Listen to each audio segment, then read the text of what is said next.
One of the many problems if you're a parishioner of Woke United Methodist, it's the impossible standards that you're required to follow. There are so many woke commandments, there are so many guidelines to follow in order to live a life of inclusion that it's just impossible to keep up with all of them.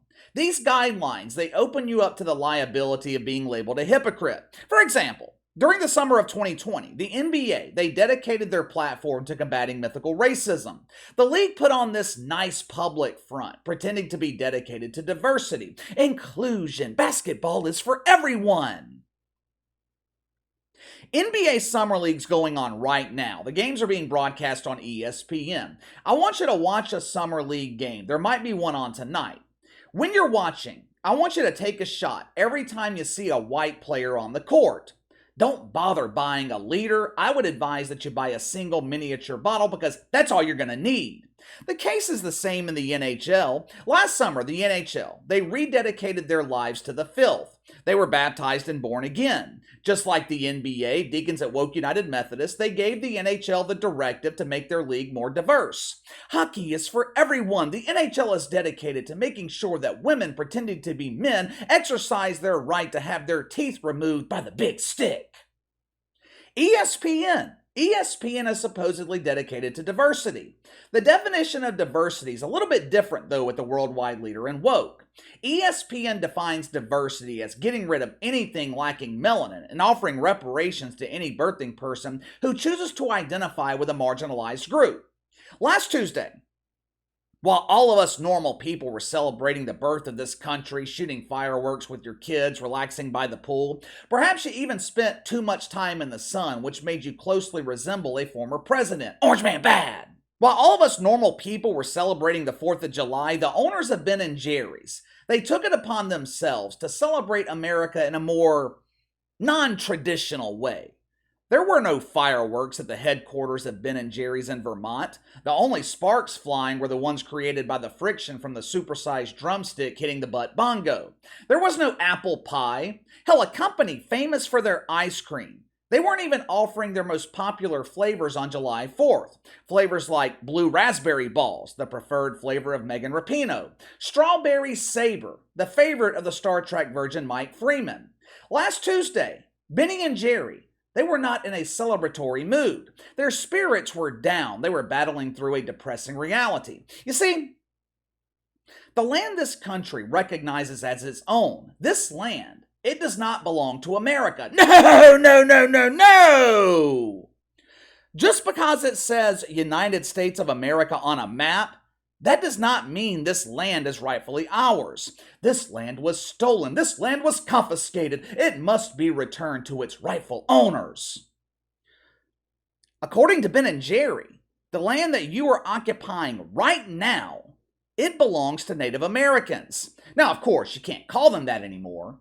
The term Native American is triggering to the shitfucks. We must now refer to them as the guardians, or in certain circumstances, they shall be referred to as the commanders. Last week, Ben&Jerry, they hired a young birthing person who appears to identify as female. This young woman also appears to not be old enough to drive a golf cart. Ben&Jerry hired this young woman, who has as much life experience as a prepubescent boy, to give a lecture to us adults about our sins, our violations of the woke commandments. Ben&Jerry demanded, I cannot emphasize that enough. They demanded that you return your land to a guardian of your choosing. It is your responsibility to find out who owned your land hundreds, maybe thousands of years ago and return it to them. But KC, aren't those people already gone? Of course they are, but that's beside the point. You shall atone for your sins by returning your land to their descendants. I know most of you guys have already seen the video that Benny and the Jerry uploaded to Instagram last Tuesday, but I'm going to show it again just in case someone missed it. Watch for yourself. We need to talk about Mount Rushmore. That mountain in South Dakota with the faces of 4 presidents blasted into it. You've seen the pictures. What the pictures don't show and what isn't talked about much is that Mount Rushmore is actually a holy mountain to the Lakota Sioux. The surrounding Black Hills are sacred too. When gold was discovered there in the late 1800s, the US government broke treaties and violently forced the Lakota and other tribes off their lands. Then in 1927, their holy mountain was dynamited to honor their colonizers.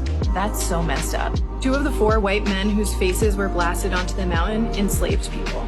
And all of them were hostile to indigenous people and their values. The truth is, our entire country exists on stolen indigenous land. This Independence Day, let's give it back.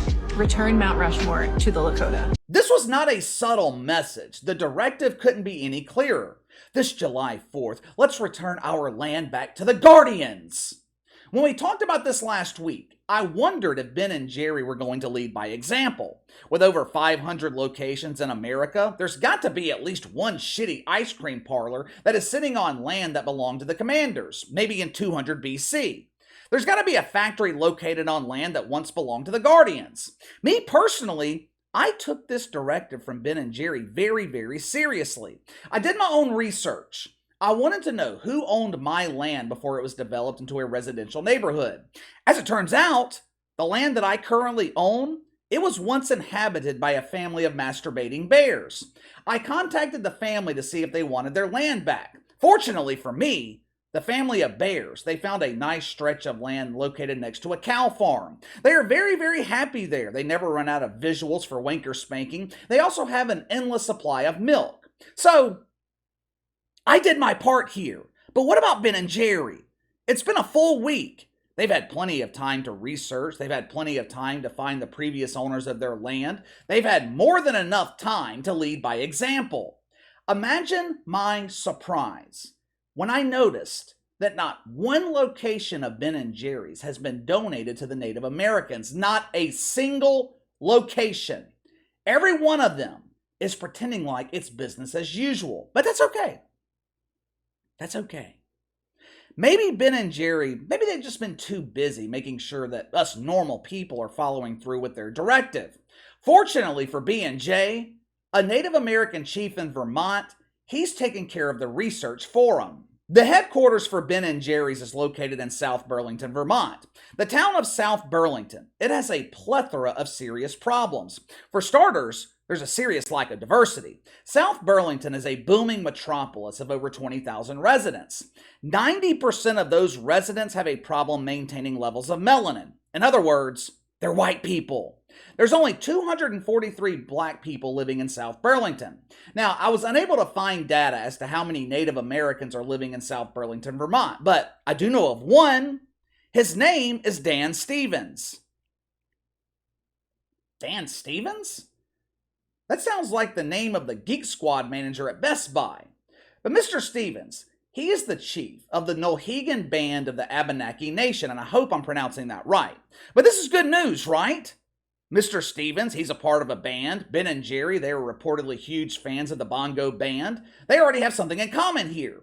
This should be the beginning of a beautiful transaction. You see, as it turns out, the headquarters of Ben and Jerry's, it happens to be located on stolen land. This land once belonged to Dan Stevens' ancestors. According to Mr. Stevens, the Abenaki Nation, they are place-based people. They once inhabited the land Ben and Jerry's calls their headquarters. Matter of fact, they claim to have owned this land over 12,000 years ago.